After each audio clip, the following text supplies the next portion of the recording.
कांग्रेस के नेता यहाँ पर नहीं है, लेकिन कांग्रेस चूंकि आपकी सहयोगी पार्टी है समाजवादी पार्टी की, इसलिए पूछ रहा हूं। वो राहुल गांधी के संदर्भ में कह रहे थे कि दरअसल राहुल गांधी कंफ्यूज्ड है, उन्हें पता ही नहीं करें क्या। इसी कंफ्यूजन की वजह से राम पर विरोधाभासी बयान आ रहे हैं क्या? कोई आ जाता है सरयू में नहाने के लिए, कोई कहता हम नहीं आएंगे। देखिए, बेहतर यही होगा कि कांग्रेस का पक्ष कांग्रेस का ही व्यक्ति रखे। आपके साथ के लोग हैं, दो भाइयों ने चुनाव भी लड़ा था यूपी में, सभी को याद है। नहीं, वो पुरानी बातें हो गई हैं। तो मैं यहाँ केवल समाजवादी पार्टी का ही पक्ष रखूंगा। राहुल गांधी क्या कर रहे हैं ये उनकी पार्टी। तो गठबंधन के साथियों को बचाने की कोशिश नहीं करिएगा, छोड़ दिया हमने उन्हें। नहीं, देखिए, छोड़ा नहीं है, लेकिन प्रयास हम नहीं करेंगे, वो ठीक नहीं होगा। राकेश जी क्या कह रहे थे? देखिए, मैं एक तो नीचे से किसी ने कहा था ना कि राम से राजनीति को प्रेरणा लेनी चाहिए। राम कैसे तुलसी के हैं, राम कैसे वाल्मीकि के हैं, राम कैसे सबरी के हैं, राम कैसे केवट के हैं। राम केवल मानवों के ही नहीं है, वो तो पशु पक्षियों के लिए, कैसे गिलहरी के प्रति उनका अगाध प्रेम है, कैसे वानरों के प्रति उनका अगाध प्रेम है। हमेशा कमजोर के साथ खड़े हो जाते हैं, हमेशा सत्य के साथ खड़े हो जाते हैं। मुझे लगता है उच्चतम मानवीय मूल्य जो है वो प्रभु राम के हैं, और प्रभु राम के इन्हीं मानवीय मूल्यों को लेकर के अगर राजनीति की जाती तो शायद आज अखिलेश यादव जी की पार्टी को वो दिन न देखने पड़े होते, मुलायम सिंह जी को दिन न देखने पड़े होते। कैसे? सवाल तो यह भी आचार्य जी, आप दोनों से मेरा सवाल है, बारी बारी से जवाब दीजिएगा। इस वक्त का करोड़ों राम भक्तों को न जाने कब से इंतजार था, 500 सालों का लगभग इंतजार। और अगर अब यह प्राण प्रतिष्ठा का कार्यक्रम है तो यह लोकतांत्रिक देश है, देश का मुखिया अगर इसमें आ रहा है प्राण प्रतिष्ठा के लिए, तो उसमें राजनीति कैसे आ गई? नहीं, उसमें राजनीति होनी नहीं चाहिए, क्योंकि प्रधानमंत्री जो है किसी पार्टी का नहीं, वो देश के प्रधानमंत्री है।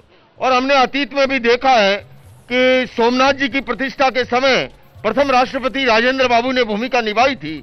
तो इसमें राजनीति होनी नहीं चाहिए, उनकी व्यक्तिगत आस्था भी है, और उससे बड़ी बात है कि वो देश के प्रधानमंत्री हैं, ऐसे के अंदर वो आते हैं। और आने में भी हम देख रहे हैं कि किस प्रकार से उन्होंने अपने आप को उस तपस्या के लिए समर्पित किया। 11 दिनों से अनुष्ठान उनका चल रहा है, और बार बार हम कह रहे हैं कि ये भगवान, सभी कह रहे हैं, विपक्षी लोग भी कह रहे हैं भगवान श्री राम सबके हैं। अब भाई जब सब कहे हैं तो जो अभी सबका मुखिया है, इस देश का प्रधानमंत्री है, वो इस कार्यक्रम में आ रहा है, तो राजनीति कहां है फिर इसमें? देखिए अखिलेश जी, भारत गौरवशाली देश है और भाग्यशाली हम लोग हैं कि ऐसे प्रधानमंत्री को प्राप्त किया है जो एक सन्यासी के रूप में जीवन जीते हैं। 11 दिन तक तो हम भी उपवास नहीं रख पाते, हम जो है फल पर रहते हैं, लेकिन नारियल का पानी पी करके 11 दिन तक उपवास करना और प्रभु श्री राम जी के मंदिर के निर्माण के समय इस तरह का एक बड़ा अनुष्ठान करना, या हम लोग इस अनुष्ठान के लिए आप किस तरीके से साथ दीजिएगा उनका इस अनुष्ठान में? मैं चाहता हूं ये थोड़ा बजा के दर्शकों तक आवाज पहुंचाइए इसकी। क्या कहते हैं इसे? ये भी एक शंख है और अष्ट धातु शंख है ना। कुछ लोग श्रृंगी समझ बैठते हैं, जैसे राहुल गांधी जी को सरजू नहाने आना चाहिए तो हरिद्वार चले जाते हैं, तो ना समझी के कारण कुछ लोग श्रृंगी भी समझ लेते हैं।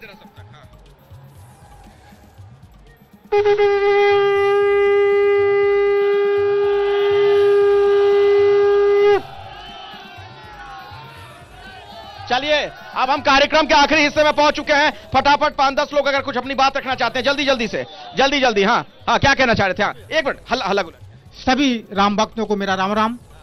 और मैंने एक गीत का निर्माण किया है, वो राम भक्तों के लिए, सबके लिए मैं सबके समक्ष रखता हूं कि समय आ गया राम राज्य का, समय आ गया राम राज्य का, पूर्ण हुए सब काम, मिलके बोलो खुल के बोलो जय श्री राम, जय श्री राम, मिलके।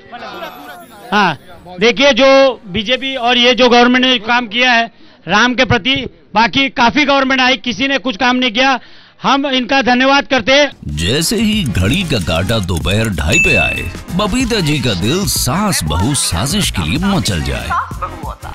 और ये है इनकी बहू, पूरे दिन ऑफिस की टेंशन हो जाए गॉन जब ये करें अपना फेवरेट शो फ्री टाइम पे ऑन। इनकी तरह आप भी देखिए अपना फेवरेट शो अपने टाइम पर, और डाउनलोड कीजिए एबीपी लाइव ऐप अपने स्मार्ट टीवी पर।